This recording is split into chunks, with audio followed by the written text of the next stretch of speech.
Di mana orang Kristen mencuri kata Roh Kudus? Jangan seenak perut Anda naik ke sini, Anda tak ada ilmu. Dari mana Kristen Indonesia merampok kata Roh Kudus? Silakan. Salam satu Tuhan. Para sahabat, dukung semua ya channel Densa News Muslim. Di like, di subscribe, di share sebanyak mungkin untuk supaya mencegah sahabat-sahabat kita di luar sana tidak terpengaruh terhadap pemurtadan. Kalau di Islam, Roh Kudus turun menemui Nabi Muhammad, mengajarkan Al-Quranul Karim untuk meneguhkan orang yang telah beriman dan menjadi petunjuk serta kabar gembira bagi orang yang berserah diri kepada Tuhannya. Jadi dalam konsep Islam, Roh Kudus itu adalah utusan Tuhan yang datang memberikan ketetapan-ketetapan, hukum-hukum, kebenaran, keadilan, dan pengisapan dunia akan dosa melalui kitab suci Al-Quranul Karim. Sehingga ketika ada sesuatu yang membingungkan di antara umat Islam, maka mereka kembali kepada ajaran Roh Kudus mereka, yaitu Al-Quranul Karim. Jadi kalau ada seorang ustadz, ada seorang Islam yang melakukan maksiat, maka bukan Roh Kudusnya yang salah, tetapi oknumnya yang salah. Karena kenapa? Karena Roh Kudus dalam Islam tidak masuk ke dalam diri-diri umat Islam. Roh Kudus hanya ada di dalam Al-Quranul Karim sebagai pembawa kabar gembira, sebagai pembawa peringatan, sebagai pembawa petunjuk, cahaya, dan rahmat. Jadi ketika ada ustadz yang keliru melakukan korupsi misalnya, bukan agamanya, bukan Roh Kudusnya yang salah, bukan Roh Kudusnya yang pelin-pelan, tapi yang salah adalah oknum. Maka untuk menetapkan perkara itu benar atau tidak, harus kembali kepada kitab suci. Ini Roh Kudus ajarkan kepada Islam. Nah, kalau di Anda, seorang pendeta melakukan kemaksiatan, mana Roh Kudusnya? Bukankah Roh Kudus ada dalam diri-diri Kristen? Kenapa kemudian Roh Kudus terlibat dalam hal yang tidak senonoh? Ya. Tapi kalau di Islam, ketika ada oknum yang melakukan kesalahan oknumnya, dia tidak mengaplikasikan hidupnya dalam Al-Quran, tidak mengaplikasikan Al-Quran di dalam hidupnya. Nah, kalau Kristen, Roh Kudus ada pada diri-diri orang Kristen. Sejatinya, karena Roh Kudus itu adalah roh suci dari Tuhan, sejatinya orang Kristen ini tidak ada yang berbuat dosa. Boleh saya jawab? Dan sejatinya Roh Kudus ini tidak perlu belajar, tidak perlu sekolah. Karena pada diri mereka ada roh Tuhan. Silakan. Oke, saya jawab. Gini Bang. Di sini abang curang. Kenapa? Masa kalau ada contoh seorang ustadz yang melakukan maksiat, oknumnya yang salah, bukan Roh Kudusnya, bukan agamanya. Nah, kalau Kristen, pendeta yang melakukan maksiat, Roh Kudusnya yang salah. Nah, itu curang, abang. Kenapa saya bilang gitu? Nah, sekarang Kudusnya. Sekarang Roh Kudus Anda itu ke orang-orangnya, ke oknum Kristen ya, atau ke bukunya? Oke, saya jawab Bang. Dan di sini juga saya agak lucu juga saya rasa Roh Kudus di agama Islam ke Al-Qur'annya. Bisa ya Al-Qur'an Roh Kudus masuk ke Al-Qur'an ya. Nah, itu satu. Roh Kudus, dengarkan. 30 detik. Ini saya bilang Bang. 30 detik. 30 detik. Ya. Anda membaca dalil tadi, ketika Roh Kudus itu datang, dia tidak berkata-kata dari dirinya sendiri. Melainkan apa yang didengarkan, itulah yang disampaikan. Betul?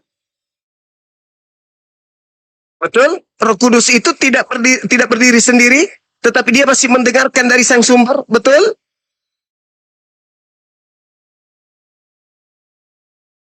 Yesus mengatakan bahwa Roh Kudus atau Roh kebenaran tidak berkata-kata dari dirinya sendiri, melainkan apa yang didengarkan, itulah yang disampaikan. Betul? Betul. Roh Kudus datang kepada Nabi Muhammad, tidak berkata-kata dari dirinya sendiri. Tetapi apa yang disampaikan itu adalah semua bersumber dari sang sumber.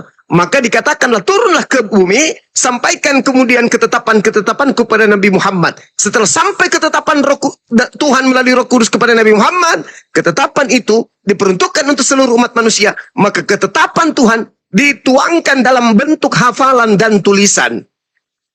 Hiduplah para penghafal Quran dan berdirilah kemudian kitabullah, kitab Al-Quranul Karim.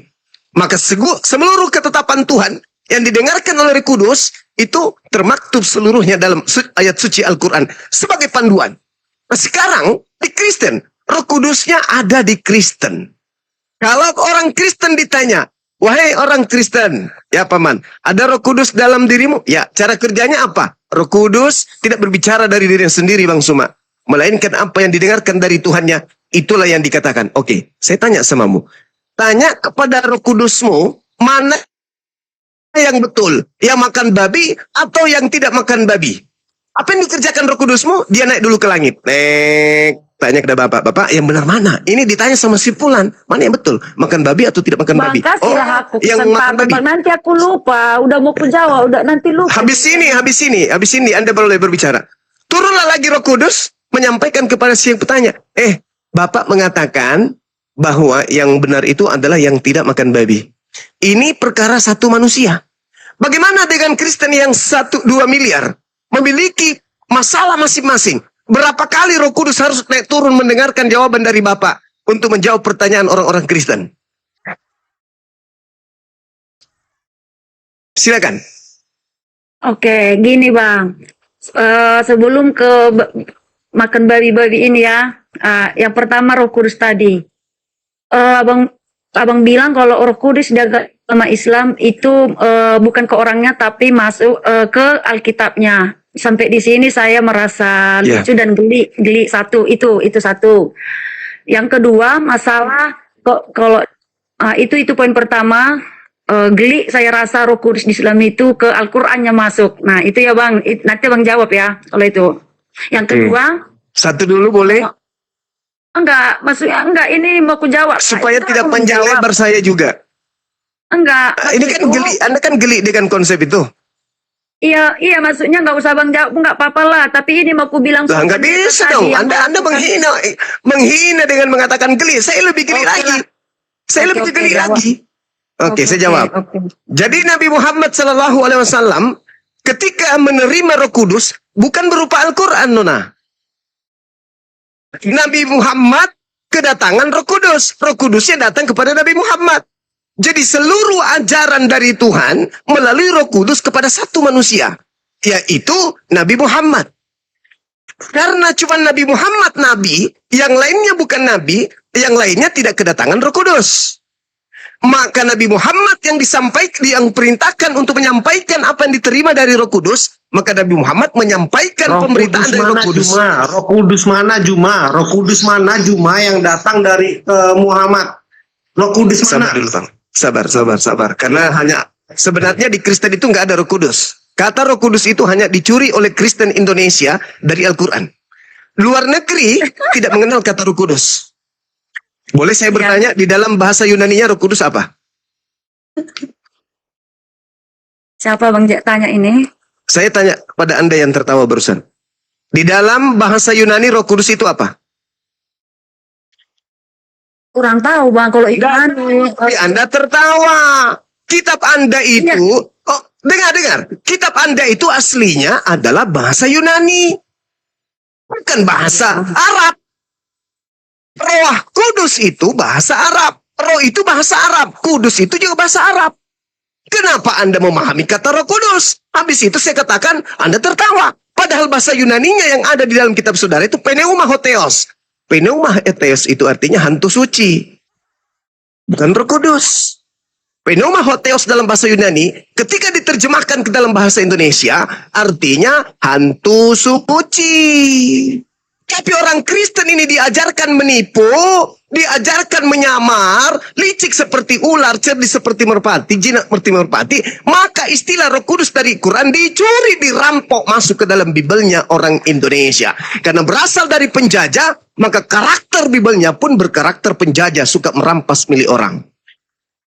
Sudah begitu kalian yang merasa pemilik. Sampai ada yang naik, Roh Kudus mana semua? Roh Kudus mana semua? Saya yang harusnya bertanya. Di Kristen itu nggak ada Roh Kudus. Cuman karena Anda naik di sini tadi santun, saya berupaya sebisa mungkin mewaraskan Anda yang sudah gila akut. Di Kristen itu bahasa Yunaninya pneumahotheos. Hadirkan di sini, ya, pemikir-pemikir dari Kristen suruh hadapi saya. Pneumahotheos itu bisa diartikan hantu suci. Jadi yang datang di dalam diri-diri Kristen itu adalah hantu suci alias setan. Gitu. Berdasarkan original teks. Bukan bahasa Indonesia yang di dalamnya ada saduran atau asupan dari bahasa Al-Quran. Nah, saya kembali. Jadi Nabi Muhammad menerima pemberitaan dari Roh Kudus. Roh Kuduslah yang menerima sebagai penghibur. Lalu kemudian ajaran Roh Kudus ini diterima oleh Nabi Muhammad untuk disampaikan kepada seluruh umat manusia. Maka Nabi Muhammad menyampaikan apa yang disampaikan Roh Kudus itu kepada para sahabat-sahabatnya. Iqra, salah satunya wahyu pertama, pemberitaan pertama, ketetapan pertama, petunjuk kebenaran pertama yang diterima oleh Nabi Muhammad dari Roh Kudus. Iqra, bacalah. Bismi rabbikal ladzi khalaq, yang telah menciptakan manusia dari segumpal darah dan seterusnya. Itu terjemahannya.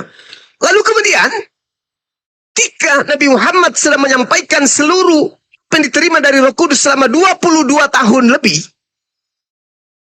jadi peperangan di mana-mana. Para penghafal Quran itu banyak yang gugur di medan perang. Maka dikhawatirkan kemudian ajaran Roh Kudus ini hilang. Maka dibukukanlah, lahirlah Kitabullah Al-Quranul Karim.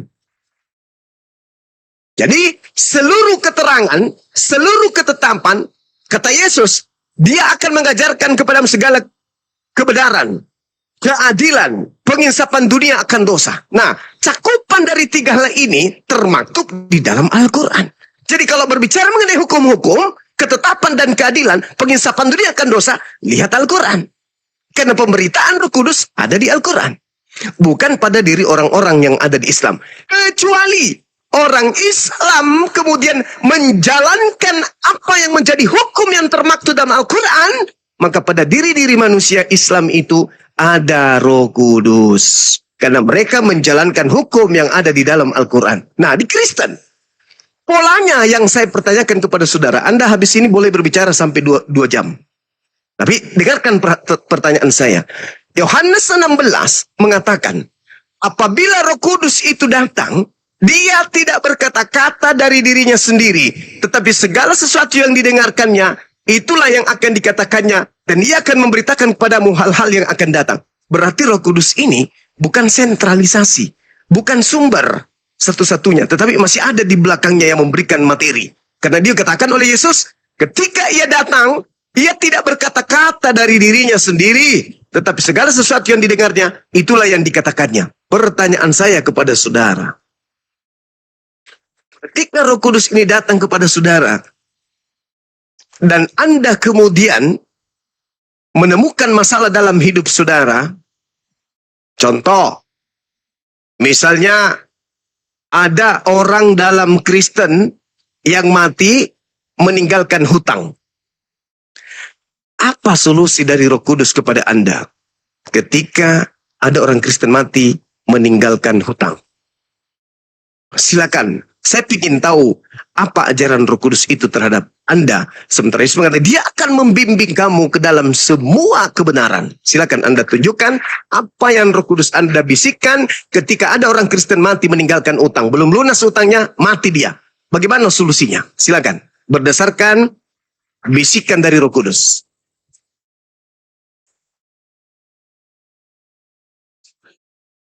Ya, halo. Ya, mengenai utang nanti ya, ini mengenai Roh Kudus ada hubungannya juga masalah pelecehan tadi ya. So, umpama ada tadi pendeta yang melakukan maksiat. Nah, itu tadi kan. Eh, lah, yang salah juga Bang, bukan Roh Kudusnya. Ya, oknumnya yaitu pendetanya. Tapi kan ada Roh Tapi Roh Kudus. Kudus ada di dalam dirinya. Ya, ini masa jawab. Lah, tapi kan ada Roh Kudus dalam dirinya. Nah, ini Bang. Roh Kudus itu memang dia itu Bang diutus turun dari surga itu, dia tujuh apa, mengingatkan dari itu tadi, untuk mengingatkan dari jalan yang buruk atau yang sesat, menghibur hati. Pokoknya itulah tugas Roh Kudus tadi. Nah, kenapa ada pendeta yang melakukan maksiat? Jadi gini Bang, Roh Kudus itu atau Tuhan itu demokrasi. Artinya di sini apa ya? Tidak ada pemaksaan, Bang. Sebenarnya Roh Kudus itu, pendeta itu sebelum melakukan maksiat tadi, Bang, sebelum melakukan maksiat tadi, udah diingatkan di dalam hatinya, jangan, nggak boleh kamu lakukan itu dosa. Udah diingatkan bolak-balik, Bang. Tapi karena si pendeta ini nggak mau mendengar Bang, tetap dia melakukan. Jadi Roh Kudus ini dia tidak mau memaksakan diri Bang gitu. Tapi sebenarnya tugasnya udah dilakukan, mengingatkan bahwasanya itu salah, nggak boleh, itu dosa. Tapi si pendeta ini mungkin itu ngeyel, nggak mau mendengarkan suara Roh Kudus tadi. Dia mengeraskan hatinya. Dan dia nggak mau mendengarkan. Ya udah dia melakukan itu.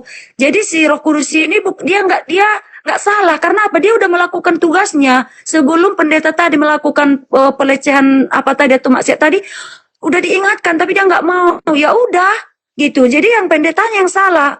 Begitu Bang kalau masalah ke situ. Jarum. Jadi bukan berarti tidak jaminan. Ini juga semua orang Kristen tahu, dan kalau ada pun saya salah ngomong, mohon maaf, tapi memang betul. Tidak jaminan kalau sudah Kristen masuk surga. Tidak semua Kristen itu udah Kristen jaminan masuk surga. Jadi begitu juga karena kalau udah Kristen tidak akan bakal melakukan dosa, enggak. Kalau dia ngeyel, nggak mau mendengarkan suara Roh Kudus tadi, udah diingatkan jangan mencuri, jangan berzina, jangan korupsi, udah diingatkan bolak-balik, tapi dia nggak mau dengar. Ya udah, bukan Roh Kudus yang salah, begitu Bang. Bukankah Roh Kudus itu Tuhan? Iya Tuhan, roh Tuhan itu. Tuhanmu kalah. Tuhanmu kalah dari pendeta. Itu yang saya bilang Bang. Tuhan itu ngasih. Tuhan sudah ada dalam diri seorang pendeta. Ketika Tuhan ada dalam diri seorang pendeta, Tuhan sudah mengatakan jangan kau berdosa. Tapi pendeta berkata, siapa lo? Gue mau berdosa. Lu ngapain rupanya? Kalah Roh Kudusmu. Kalah Tuhan Ya gini Bang, oke, kalau bahasa Abang pun kalah, Abang bilang, oke, nggak apa-apa Ya Bang. kan, Tapi kan saya di kudusnya sini, dalam dirinya katanya. iya, dengar Bang, maksudku kalau bahasa Abang bilang pun kalah Roh Kudusnya atau kalah Tuhannya, nggak apa-apa. Tapi di sini yang saya bilang dari Itu fakta. tadi itu, iya Bang. Tapi di sini bukan kalah sebenarnya. Tuhan itu bisa saja langsung mengembalikan. Tuhan. Tapi gini, Tuhan ada di dalam diri. Dengar Bang, Tuhan itu di umatnya itu, dia semua atas Tuhan sudah ada di dalam dirimu. Tuhan sudah ada dalam dirimu. Sudah mengingatkan dirimu. Langsung loh, di dalam dirimu loh Tuhan itu ada. Tapi kemudian tertanya, ternyata kamu lebih memilih bermaksiat daripada Tuhan yang ada dalam dirimu. Ini gimana ini ceritanya nih? Roh Kudus ada di dalam dirimu. Mengajarkan kamu jangan melakukan maksiat. Tapi kamu lebih memilih maksiat. Padahal Tuhan ada dalam dirimu. Berarti kalah Tuhan.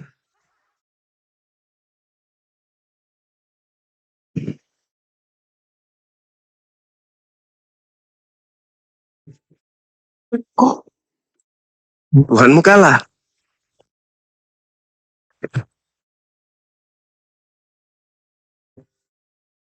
Tuhan kalah, tidak berdaya berarti. Tuhan kalah, tidak berdaya berarti.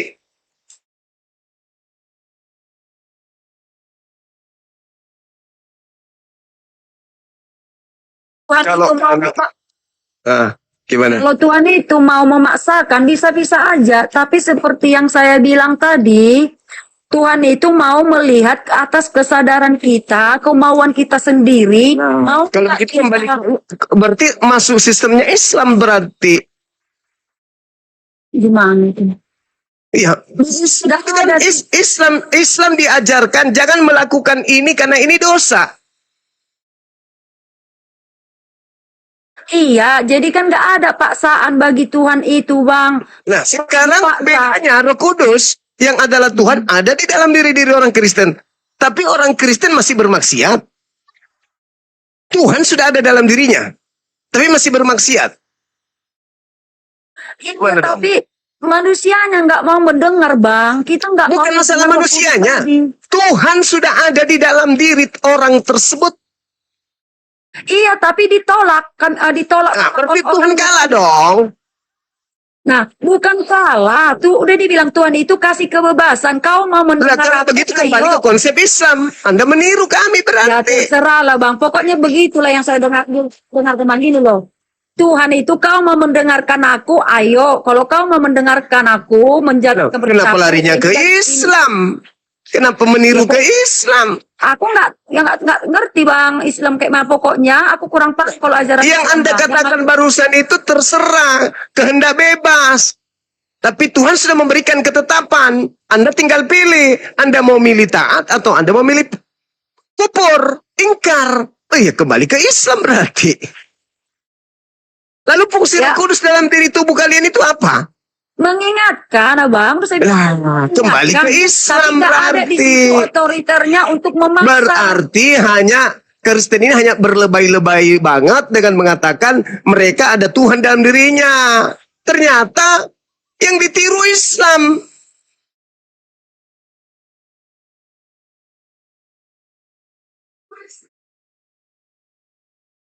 Islam yang ditiru. Kupikir ada kelebihannya. Setelah Roh Kudus ada pada diri-diri orang Kristen, punya kelebihan. Ternyata nggak ada sama sekali.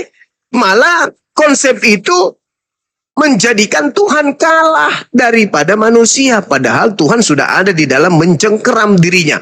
Coba, kalau ada orang kerasukan setan, maka setan yang berkuasa atas orang tersebut.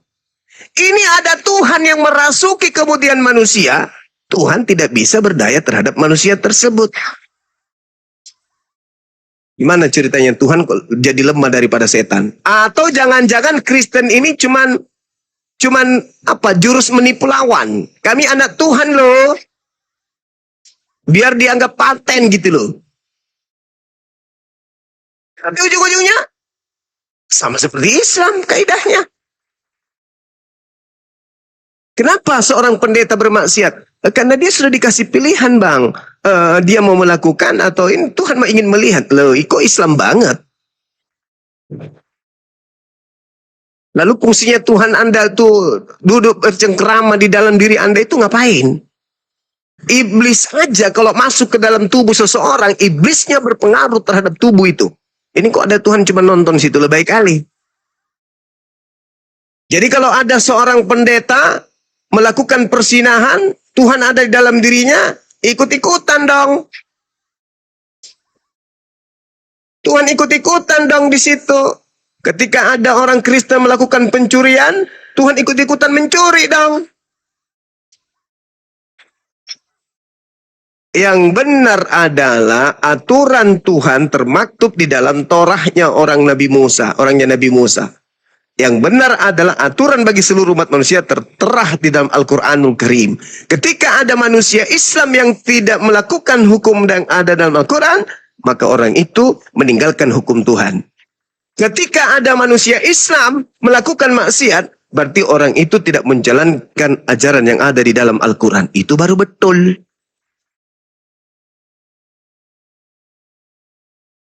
Tapi kalau di Kristen, Tuhan ada di dalam diri kami. Bahkan kami ini bukan lagi hamba Tuhan, tapi kami ini adalah anak-anak Tuhan. Hah? Anak Tuhan bermaksiat. Alamak. Berarti konsep Kristen itu, yaitu tadi, cuma mengambil kata Roh Kudus dari Al-Quran. Padahal pneumahotheos itu bukan artinya Roh Kudus. Tapi bisa jadi hantu suci atau hantu murni atau apa itu ya, dewa murni atau teos murni atau apalah artinya, yang jelas itu bukan Roh Kudus. Kristen di luar negeri tidak kenal kata Roh Kudus, cuman Kristen di Indonesia yang ikut-ikutan terhadap Islam.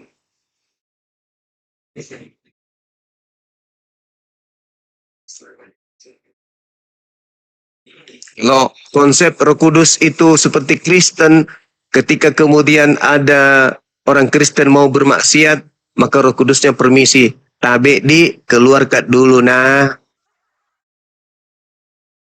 Ketika kemudian orang itu memuji-muji Tuhan, wah Tuhan Bapa di surga, Roh Kudusnya masuk lagi, permisi masuk ya.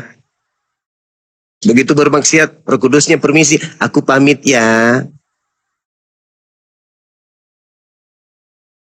Kalau di Islam, ketetapan yang ada dalam Al-Quranul Karim mengajarkan manusia bertuhan kepada Allah untuk melakukan hukum-hukum yang ada dalam Al-Quranul Karim, Jangan berkata bukan melakukan kemudian sesuatu. Ya, masuk dalam manusia. Sekarang pertanyaan saya, tolong kau tunjukkan original teks kata Roh Kudus di dalam kitabmu. Kita uji dulu di situ, silakan. Silakan. Sekarang gua tanya Juma sama lo. Jangan kau bertanya Di mana? dulu, saya tanya dulu. Di mana orang Kristen mengambil kata Roh Kudus? Di mana orang Kristen mencuri kata Roh Kudus? Di mana? Di bahasa Yunani nggak ada, bahasa Ibrani tidak ada. Kata Roh Kudus itu Anda rampok dari mana? Itu dulu. Jangan seenak perut Anda naik ke sini. Anda tak ada ilmu. Silakan Anda jawab. Dari mana Kristen Indonesia merampok kata Roh Kudus? Silakan. Merampok. Ya, Ya. Merampok. ya. Roh Kudus itu ada tinggal pada manusia, orang yang percaya. Kopla. Ya. Saya tanya dari mana Kristen mengambil kata Roh Kudus? Goblok, Juma. Saya ulang lagi. Pertanyaan yang ketiga. Dari mana Kristen mencuri kata Roh Kudus? Sekarang gua tanya sama lo. Gimana Ustadz Udah. ulama Bukan Islam betul. yang Kau memperkosa? istirahat dulu. Kau istirahat. Kamu istirahat dulu. Istirahat. Kalau Anda melihat penyakit AIDS itu sumbernya dari mana, Anda malu mengatakan itu. Sumber penyakit AIDS itu dari kalangan Kristen. Oke? Itu yang Anda harus pahami. Kenapa dari Kristen sumber penyakit AIDS itu? Kenapa? Ya karena seks bebas. Itu. Bang, Hmm, bisa saya lagi ngomong abang? bisa. Pertanyaan saya tadi. Apa itu pertanyaannya? Pertanyaan saya tadi, apakah Roh Kudus ini Tuhan? Kalau dia Tuhan, kenapa dia masih mendengarkan dan tidak berkata-kata dari dirinya sendiri? Terus, kalau ada masalah di Kristen, dia kan tidak bisa berkata-kata dari dirinya sendiri. Dia laporan kemana? Kurang paham bang pertanyaannya.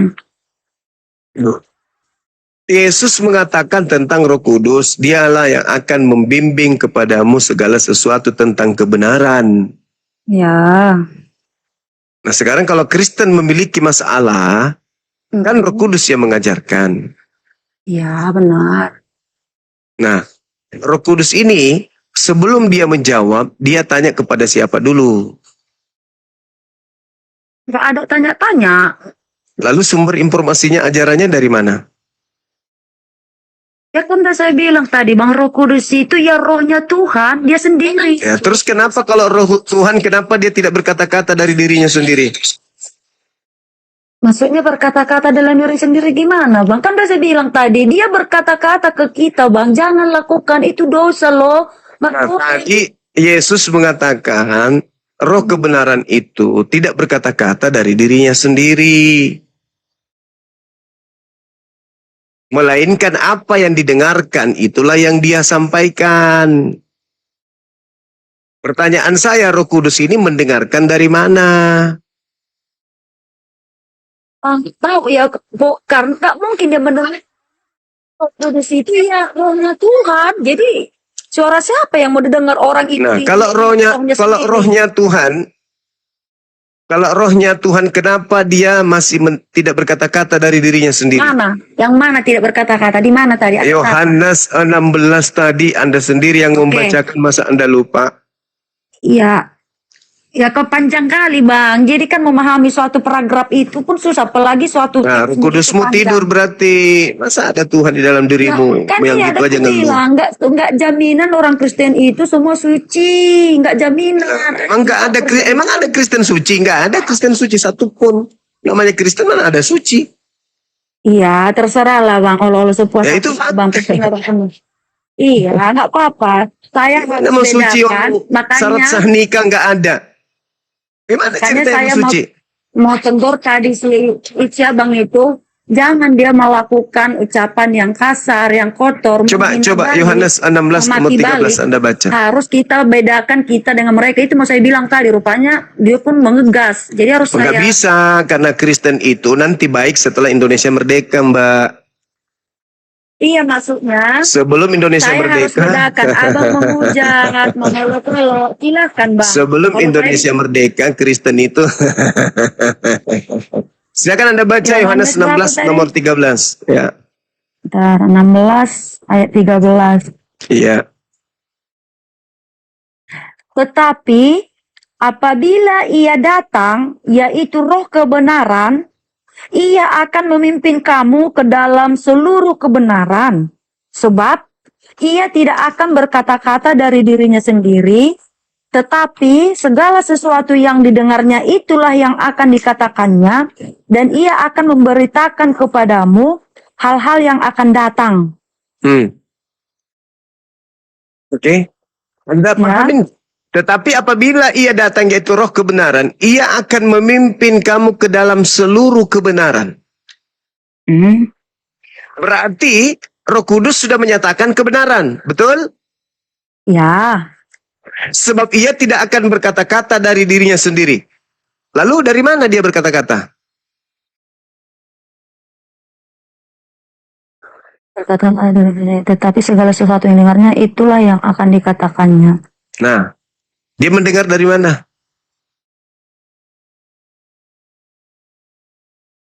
Maksudnya kayak mana Bang? Ngerti aku.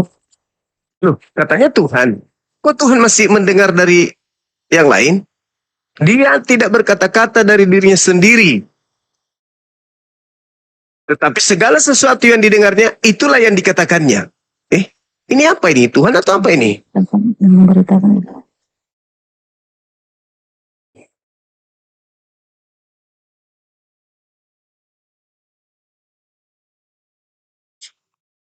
Kalau Tuhan itu seperti di dalam Al-Quran, innama amruhu ita arada say'an ayyakula kun fayakun. Itu terus untuk memerintahkan aku nasi sebenarnya suatu lagi.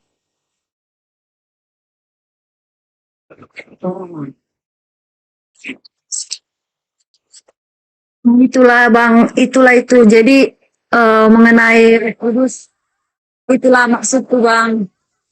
Mengenai apa tadi? Kan udah saya jawab tadi ya, maksiat gitu. Jadi bukan salah Roh Kudusnya, udah saya jawab Bang. Ya tetap salah. Roh Kudus memang nggak pernah salah. Roh Kudus itu datang mengajarkan seluruh kebenaran. Yang salah Anda, karena Anda mengatakan Roh Kudus itu ada di dalam setiap orang Kristen. Itu yang salah. Roh Kudus itu datang menumpahkan seluruh kebenaran. Dia tidak mengajarkan satu-satu ke orang-orang, enggak. Tapi menumpahkan seluruh kebenaran yang dia dengarkan dari Tuhannya, disampaikan kepada oknum yang sebagai wakilnya. Itu yang betul. Makanya di dalam Yohanes 14 nomor 16 kata Yesus, aku akan meminta kepada Bapa agar Bapa mengutus seorang penghibur, penolong lain. Jadi ada penghibur lain, ada penolong lain yang didatangi Roh Kudus untuk mengajarkan segala sesuatu hukum tentang hukum, keadilan, dan kepenghisapan dunia akan dosa, ditumpahkan seluruhnya ke oknum tersebut, penghibur ini. Nah, dari penghibur inilah yang menyampaikan kepada orang-orang terkait tentang kebenaran, penghakiman, tentang kemudian penginsapan dunia akan dosa. Bukan datang ke orang-orang masing-masing. Bukan. Karena itu tadi, Roh Kudus ini ketika dia datang kemudian memimpin manusia ke dalam seluruh kebenaran. Tetapi dia memimpin itu kepada seluruh manusia dengan mengajarkan seluruh ajaran yang didengarkan dari Tuhan sekaligus diberikan kepada penghibur. Penghibur inilah yang menerima segala kebenaran dari Roh kebenaran. Jadi Roh kebenaran atau Roh Kudus datang menyampaikan segala kebenaran sebab dia tidak berkata-kata dari dirinya sendiri. Apa yang didengarkan dari Tuhannya itulah yang disampaikan kepada wakil Tuhan berupa manusia, yaitu penghibur. Jadi di situ ada tingkatan. Yang pertama adalah Allah mengutus kemudian Roh Kudus kemudian mendatangi penghibur. Penghibur inilah yang menghibur manusia dengan hukum-hukum yang didengarkan dari Roh Kudus, yang mana Roh Kudus ini menerimanya dari Sang Tuhan pencipta langit dan bumi. Itulah yang dikatakan Al-Quran. Qul nazzalahu ruhul qudus min rabbika bil haqq liyuthabbital ladina amanu wa hudaw wa busyra lil muslimin. Katakanlah wahai Nabi Muhammad, Roh Kudus telah menurunkan Al-Quran dari Tuhanmu dengan kebenaran untuk meneguhkan hati orang yang telah beriman dan menjadi petunjuk serta kabar gembira bagi orang yang berserah diri kepada Tuhan pencipta langit dan bumi. Itu baru betul. Berarti Roh Kudus sudah datang mengajarkan selama 22 tahun lamanya, sehingga ketika Nabi Muhammad menghafal isi daripada pengajaran Roh Kudus disampaikan kepada muridnya. Muridnya menghafal. Lalu kemudian mereka membukukan ajaran Roh Kudus tersebut, lahirlah Al-Quran sebagai buku panduan hukum. Maka berbicara mengenai militer, berbicara mengenai pendidikan, kesehatan, ekonomi, kemasyarakatan, kemudian pemerintahan dan seterusnya, tersimpul seluruhnya hukum-hukum itu di dalam Al-Quran. Makanya ada yang disebut syariat Islam. Negara bisa menjadikan hukum Al-Quran sebagai asas negara. Berbeda dengan Bible. Sehebat apapun satu negara, Bible tidak bisa dijadikan sebagai asas hukum negara. Kalau Al-Quran, berapa banyak negara di muka bumi ini yang menjadikan asas Al-Quran sebagai hukum negara. Sekarang permasalahannya adalah ketika Indonesia diserang oleh musuh, lalu kemudian Indonesia secara undang-undang bubar.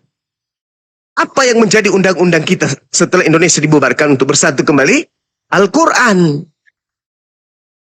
Tetapi kalau isinya negara kita ini adalah Kristen, apa yang menjadikan asas negara setelah kemudian negara ini bubar? Adakah Bible bisa dijadikan sebagai panduan bernegara? Tidak ada. Makanya tidak ada negara yang berasaskan Bible. Amerika, negara adik kuasa. Bisa nggak Amerika membentuk negaranya dari Bible? Hukum-hukum Bible? Nggak bisa. Tetapi kalau Al-Quran, negara Indonesia bisa dibangun berdasarkan hukum-hukum yang ada di dalam Al-Quranul Karim. Inilah yang Roh Kudus sebutkan. Inilah yang Yesus sampaikan. Bahwa ketika ia datang, dia akan mengajarkan segala kebenaran. Sebab apa yang disampaikan kepadamu bukan dari dirinya sendiri, melainkan dari Tuhan pencipta langit dan bumi yang telah mengutusnya untuk disampaikan kepadamu. Makanya di Islam, sekedar untuk menentukan kapan jatuhnya hari pertama puasa, sekedar untuk menentukan kapan lebaran, Al-Quran harus menjadi panduan. Para ulama harus duduk melakukan sidang, menentukan berdasarkan Al-Quranul Karim. Berbeda dengan di Kristen, antara pendeta satu dengan pendeta lain ribut masalah satu hukum. Nah, Roh Kudusnya yang mana yang betul? Tidak bisa, karena Roh Kudus itu datang mengajarkan, menumpahkan segala firman. Harusnya Roh Kudus ketika datang kepada Yesus, apa kata Yesus? Aku tidak berkata-kata dari diriku sendiri. Apa yang aku katakan adalah apa yang diperintahkan oleh Tuhan untuk aku katakan. Nah, itu Roh Kudusnya bekerja. Yohanes 14 nomor 24. Firman yang kau dengar dari mulutku, itu bukan dari aku, tetapi dari Bapa yang telah mengutus aku. Maksudnya Roh Kudusnya. Segala firman yang kau berikan kepada aku telah kusampaikan kepada mereka. Nah, Roh Kudus pernah datang kepada Yesus, menyampaikan segala firman kepada Yesus.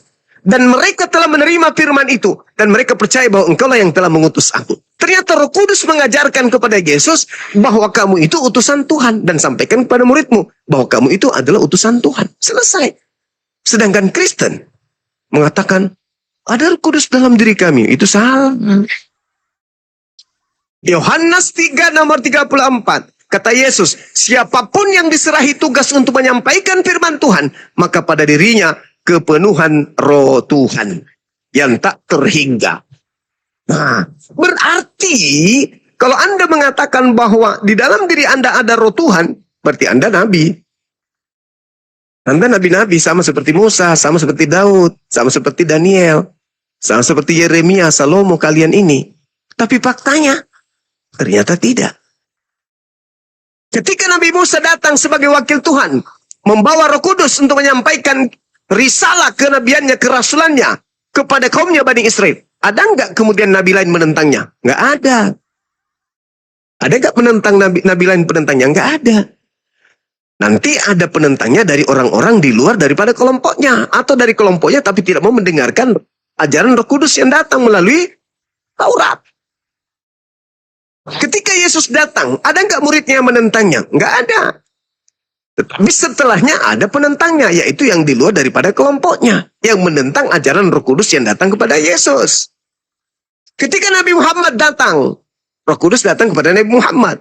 Ada nggak penentang Nabi Muhammad dari kalangan umatnya? Nggak ada. Umatnya manut terhadapnya. Kenapa? Karena mereka kompak mengikuti ajaran Roh Kudus yang datang kepada Nabi Muhammad, dan ajarannya dituangkan dalam Al-Quran, termaktub di dalam Al-Quran, tersimpul dalam Al-Quran. Maka umatnya kemudian menjadikan Al-Quran ini sebagai kalimat yang datang dari Roh Kudus yang diterima kemudian daripada Allah, sehingga umat Islam kompak. Asar 4 rakaat, Zuhur 4 rakaat, Isya 4 rakaat, Subuh 2 rakaat, Maghrib 3 rakaat. Ada nggak mereka bertentangan? Nggak ada. Kenapa? Karena panduan Roh Kudus itu antara satu dengan yang lain itu sama. Tidak ada Roh Kudus bertentangan. Hari Jumat, apakah kemudian ada orang yang beribadah hari Kamis selayaknya hari Jumat di Islam? Nggak ada. Seluruh umat Islam, ya ayyuhalladzina amanu idza nudiya lis-sholati min yaumil jum'ah. Seluruh umat Islam kompak sholat Jumat di hari Jumat. Tidak ada sholat Jumat di hari yang lain. Sama seperti di Kristen, hari Sabat ibadahnya di Minggu. Sudah jelas-jelas Sabat artinya Sabtu, dia ibadah hari Minggu. Kenapa? Karena tidak kompak. Kenapa tidak kompak? Karena di Kristen tidak ada Roh Kudus. Ketika ada azan, Allahu Akbar, Allahu Akbar, waktunya subuh, jam 5. Roh Kudus yang satu mengatakan, kita sholat Isya yuk. Padahal jam 5 subuh. Roh Kudus yang lain, kita sholat maghrib yuk 3 rakaat. Padahal waktunya subuh. Yang lain mengatakan, kita sholat zuhur yuk 4 rakaat. Padahal waktunya subuh. Kenapa seluruh dunia Indonesia, seluruh dunia umat Islam itu sholat subuh 2 rakaat? Karena mereka dibimbing Roh Kudus. Roh Kudus ajarannya tidak mungkin bertentangan. Namanya dia mendapat bimbingan dari pencipta langit dan bumi. Pencipta langit dan bumi tidak mungkin pelin-pelan. Katanya dikatakan, apa yang diucapkan bukan dari dirinya sendiri, melainkan apa yang didengarkan itu disampaikan. Berarti sumber satu dari Allah. Allah tidak mungkin pelin-pelan. Nah itu fakta, itu real.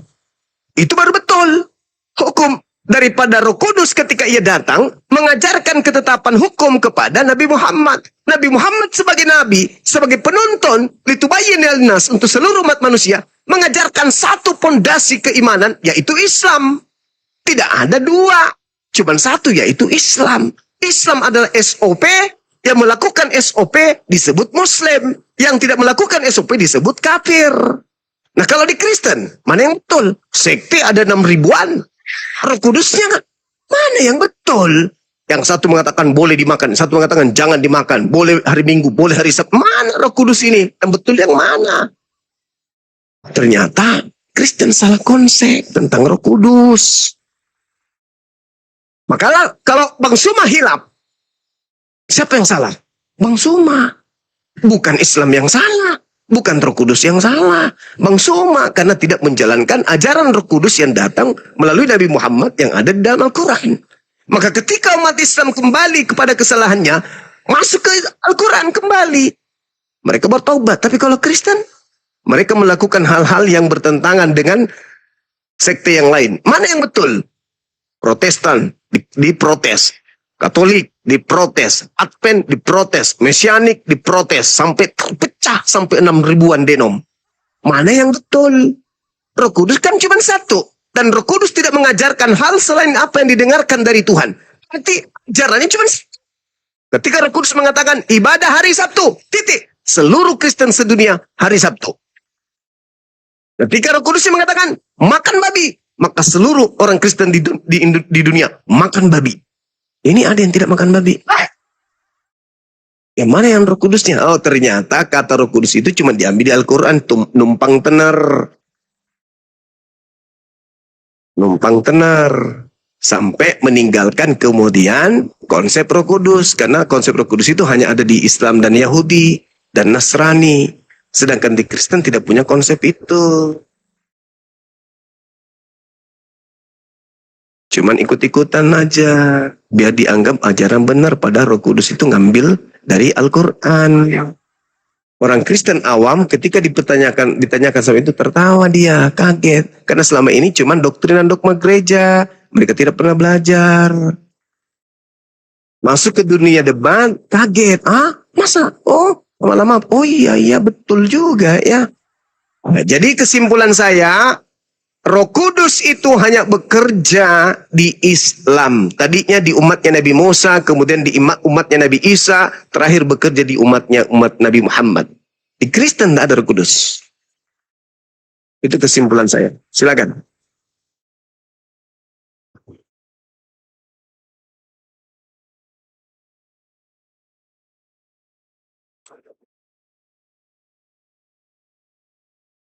Dibuka mic-nya, Bu. Dibuka mic-nya.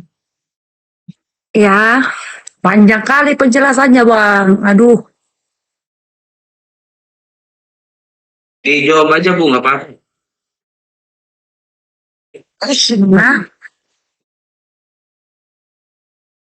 Nah, itulah dari sekian panjangnya penjelasan Abang itu. Abang bilang pun itu diambil dari Roh Kudus, itu nggak di Kristen, dari Islam itu ajarannya ini semualah pokoknya dicuri, diambil, di apa itu apapun bahasa Abang, terserah Abang deh. Yang jelas itu hak Abang, dan Abang yang lebih paham.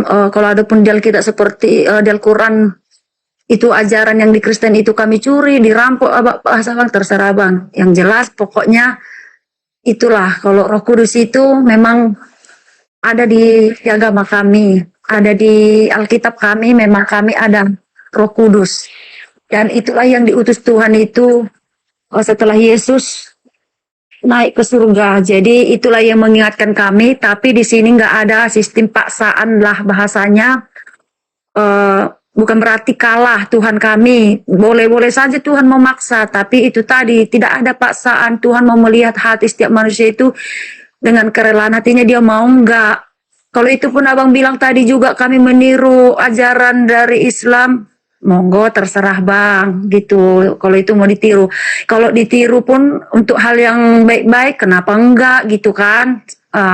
Kalau hal untuk kebaikan pun ditiru, kalau yang bagus-bagus gitu, ya nggak apa-apa, tapi saya benarkan juga itu 100% ditiru, tapi nggak berarti juga saya menyangkal.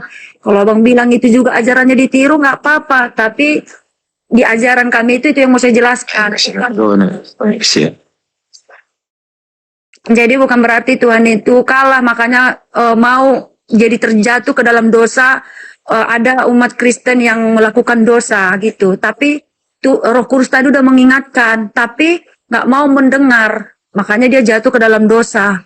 Terus kalau soal yang Abang bilang itu dicuri ajarannya, berarti ajaran Kristen Islamnya itu nggak ada paksaan gini-gini ya. Ya terserah deh Bang. Itu aja sih kalau dari saya. Makasih Bang. Mohon izin turun ya Bang. Makasih, Saudari Sasti.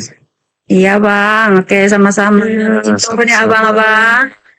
Siap. Sebenarnya sih saya kasihan sama ibu ini loh. Jangan cepat mualaf kalau belum waktunya ya Bu. biar ada hiburan.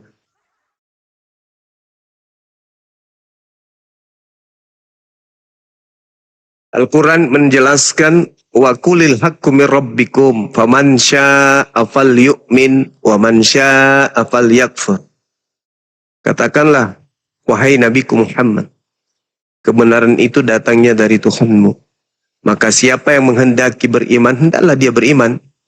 Dan siapa yang menghendaki kufur, biarlah ia kufur. Tidak ada paksaan. Nah, kebenaran sudah ditorehkan oleh Al-Quran. Manusia ingin mengikuti Al-Quran, silakan. Ingin melanggar Al-Quran, silakan. Ingin menolak Al-Quran, silakan. Yang pasti, Roh Kudus sudah datang atas perintah pencipta langit dan bumi untuk datang meneguhkan hati orang-orang yang beriman.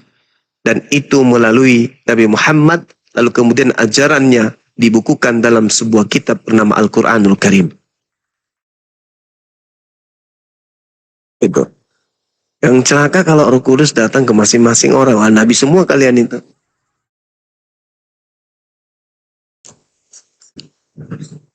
Inilah yang dimaksud mungkin Yesus waspadalah kepada nabi-nabi palsu. Tanda-tandanya memanggil aku Tuhan, bernubuat, mengusir setan, bermujizat pakai namaku. Bukan? Siapakah itu? Siapa itu? Memanggil aku, bermujizat, mengusir setan pakai namaku. Siapakah itu? Mereka yang merasa dirinya ada Roh Kudus, berarti nabi. Sayangnya palsu.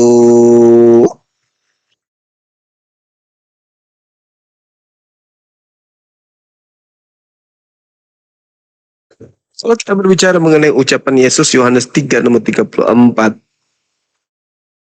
bilangan 12 nomor 6, maka ya saudara Kristen ini bisa diidentikan dengan nabi. Karena mereka berbicara tidak ada dalilnya dari kitab terdahulu. Berarti mereka membuat dalil baru. Nah, yang mengajarkan mereka membuat dalil baru itu Roh Kudus. Roh Kudus ini penyampai firman kepada nabi. Berarti orang-orang ini adalah nabi semua. Coba. Jika di antaramu, di tengah-tengahmu ada seorang nabi, ya toh? Maka aku Tuhan akan menyatakan diriku kepadanya dan akan berkata kepadanya melalui mimpi. Ya kan? Nah, tadi saudara kita CC berbicara tidak ada dalil. Berarti dia sedang berbicara dalam keadaan mimpi. Nah, di dalam dirinya ada Roh Kudus, berarti dia nabi. Nabiya tadi ini karena dia perempuan Nabiya. Ya toh? Ya, seorang nabi akan datang berkata-kata sesuai petunjuk dari Tuhan. Nah, Roh Kudus Tuhan katanya ada dalam diri mereka. Seenak perutnya berbicara. Berarti mereka ini adalah nabi ya. Kalau perempuan, kalau laki-laki adalah nabi. Nah, sekarang permasalahannya, Yesus mengatakan kepada Yahudi, waspadalah kepada nabi-nabi. Banyak dong. Waspadalah kepada nabi-nabi. Banyak dong. Waspadalah kepada nabi-nabi palsu yang datang kepadamu menyamar seperti domba, tapi sesungguhnya mereka adalah serigala yang buas. Orang Kristen ketika datang dia mengaku sebagai domba atau mengaku sebagai guguk? Sebagai guguk.